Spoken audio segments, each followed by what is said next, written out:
My presentation today is on refugees and racism, overcoming barriers to employment and economic independence. Today I will be discussing the work rights for refugees and about overcoming the barriers that exist to employment for refugees. I will not be talking about asylum seekers, and this is due to the government restrictions on the right to work for asylum seekers.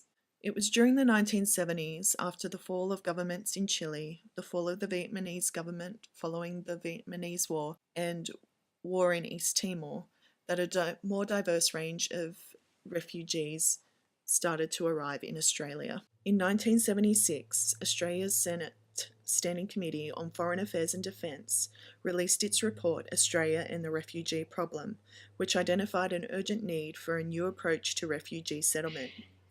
This was following an investigation of the Department of Immigration's failure to offer any additional assistance to newly arrived Vietnamese refugees. The report is said to provide irrefutable evidence of the complete lack of policy for the acceptance of people into Australia as refugees rather than as normal migrants. The Senate Committee made 44 recommendations about the development of a new refugee settlement policy, and this sparked the development of a humanitarian element separate from that of the general migration program. In 1977, the Review of Post-Arrival Programs and Service for Migrants committed $49.7 million over 3 years for the implementation of the report's recommendations on language teaching settlement services and other migrant services. During the 1970s, the first Migrant Resource Centre was established in Melbourne, and a new loan scheme to assist refugees into home ownership was created, and the further expansion of the Adult Migrant Refugee Education Program was undertaken with these funds. In December 1979, the Community Refugee Settlement Scheme commenced, involving community groups in providing newly arrived refugees with on-arrival accommodation, social support, and assistance with finding employment.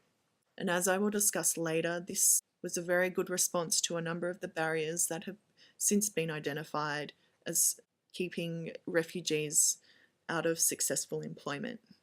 Under the UN Convention relating to the status of refugees, Australia has an obligation to ensure that refugees are afforded the same rights to work that is granted to other foreign nationals in the same circumstance. So this is talking about Australia has made an effort to increase support for humanitarian entrants and refugees outside of the normal migration program.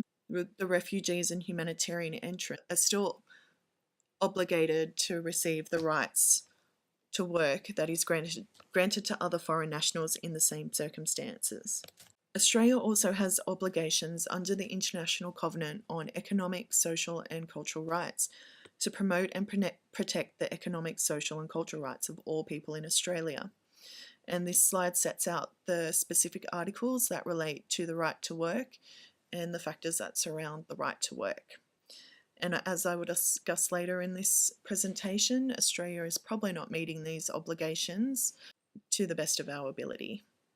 I've included this quote in this presentation because I think it's important to recognise that refugees do not exist within a bubble. Asylum seekers are coming through, and as they're found to be genuine, are getting protection visas and becoming refugees, and then will later on hopefully take on permanent residency and Australian citizenship. And it's important to recognise that the actions that we take on asylum seekers and refugees will affect the long-term life quality outcomes for those people. In 2011 and 2012, 90.8% of boat arrivals were granted permanent protection visas, and the Asylum Seeker Resource Centre has reported that in some cases, asylum seekers have been without work rights or access to skill training for up to 5 years. And as with the previous slide, these asylum seekers, once they're recognised as being refugees, as the majority are, up to 5 years behind where they could have been if they'd been given the opportunity to undertake skill training and gain the work experience that is required by Australian employers. A number of barriers to employment have been identified for refugees. First among these is English proficiency. A number of refugees who arrive in Australia come so with limited or no English. For example, between 2004 and 2009, 78% of the 65,919 humanitarian entrants rated their on-arrival English proficiency as either poor or nil. Research suggests there is a direct correlation between levels of English proficiency, labour market participation rates, and income, with those with limited English more likely to be unemployed or in lower income brackets. In addition to the basic challenge for new arrivals of developing proficiency in English, studies have highlighted the tension that refugees feel between an awareness of the importance of persisting with English classes to improve future job prospects and the pressures to take up employment immediately, even if it compromises their capacity to continue English classes. Another barrier that has been identified is a lack of Australian work experience. This is a major barrier for refugees in securing employment. Many employers do not recognise overseas work experience and require applicants to demonstrate that they have had experience in like employment in Australia. Unfortunately, new arrivals struggle to get the entry-level jobs that will allow them to gain Australian work experience. And often the lack of Australian work experience and the related inability to provide Australian references significantly impacted on the employment outcomes. Limited access to transport and affordable housing close to employment. The issue of limited access to affordable housing and transport affects the participation in the labour force. Refugees are often forced to look for work within a geographical area, and if they do have access to public transport, similarly caught within a geographical bubble at the other end of the public transport. Lack of knowledge of Australian workplace systems and culture. A number of refugees who are starting work in Australia have barriers to ongoing employment due to cultural differences. Within the Australian workplace system, young people are expected to sell themselves in an interview area and to talk up their achievements, though there are cultures who are coming into Australia where this is seen disrespectful to the senior person and they are less likely to speak up about their achievements and talk themselves up in an interview process. Pressures to juggle employment and domestic responsibilities.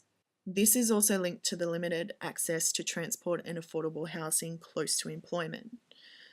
As many working parents know, childcare can be a great issue and barrier to ongoing employment.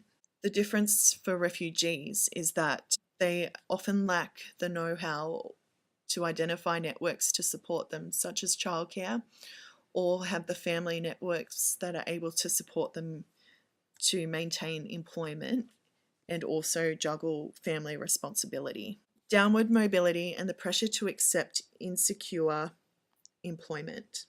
Due to the fact that a number of refugees come to Australia and are unable to get their qualifications recognised or their previous work experience recognised, they are often forced into lower end jobs and suffer substantial occupational downward mobility and a loss of occupational status. The reasons described for why refugee and humanitarian entrants are concentrated in low-paid work with poor conditions well below their capability include a perception among the general Australian community, some employers and generalist employment service providers that refugee entrants should be available for unattractive jobs where labour shortages are acute.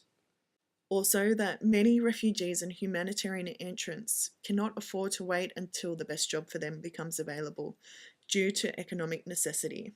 Not only is there pressure to support their family in Australia or overseas, but there's also strong pressure placed on refugees by Centrelink and the job network providers to find work as quickly as possible once registered.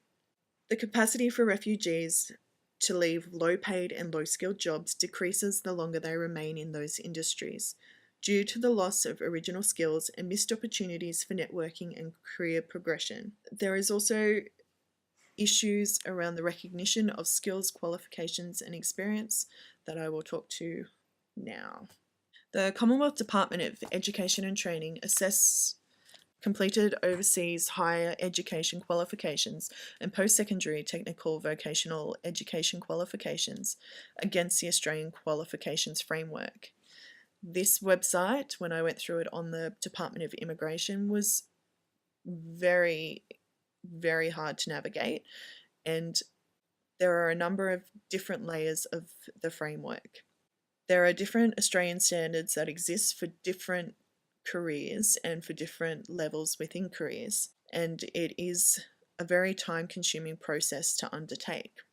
Also with this, the fees are between $295 and $450 for the recognition of 1 or 2 qualifications, and can go up as high as $495 to $650 for the recognition of 5 or more qualifications.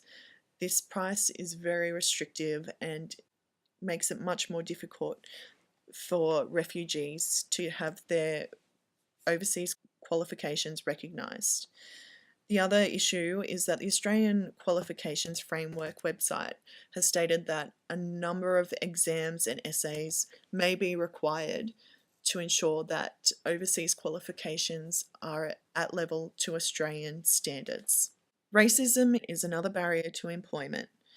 I have included this quote, which was from the outcomes of Andrew Lee's field experiment on does racial and ethnic discrimination vary across minority groups. There was evidence that showed that from the hiring experiment that discrimination is rife, with Chinese and Middle Eastern sounding last names having to submit at least 50% more applications in order to receive the same number of callbacks as Anglo candidates.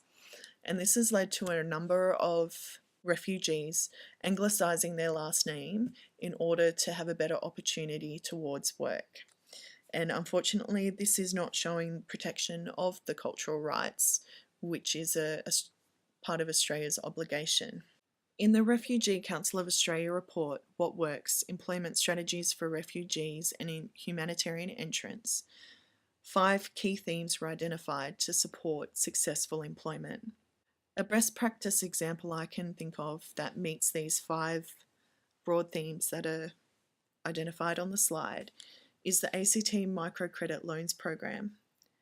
This program provides a limited number of low interest and fee-free loans for low income earners who wish to start or expand an existing business.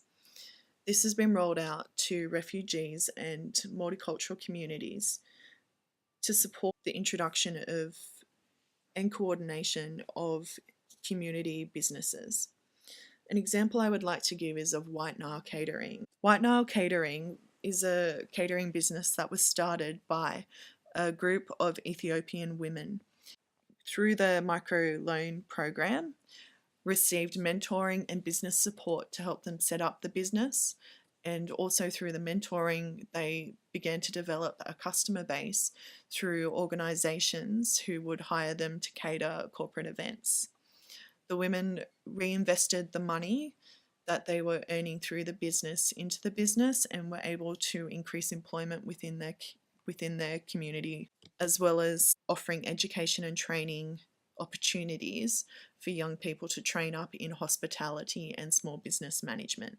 This was a particularly good example because it targeted refugee entrants. It created employers who value and are committed to workforce diversity. There was coordination and collaboration among the refugees and their communities.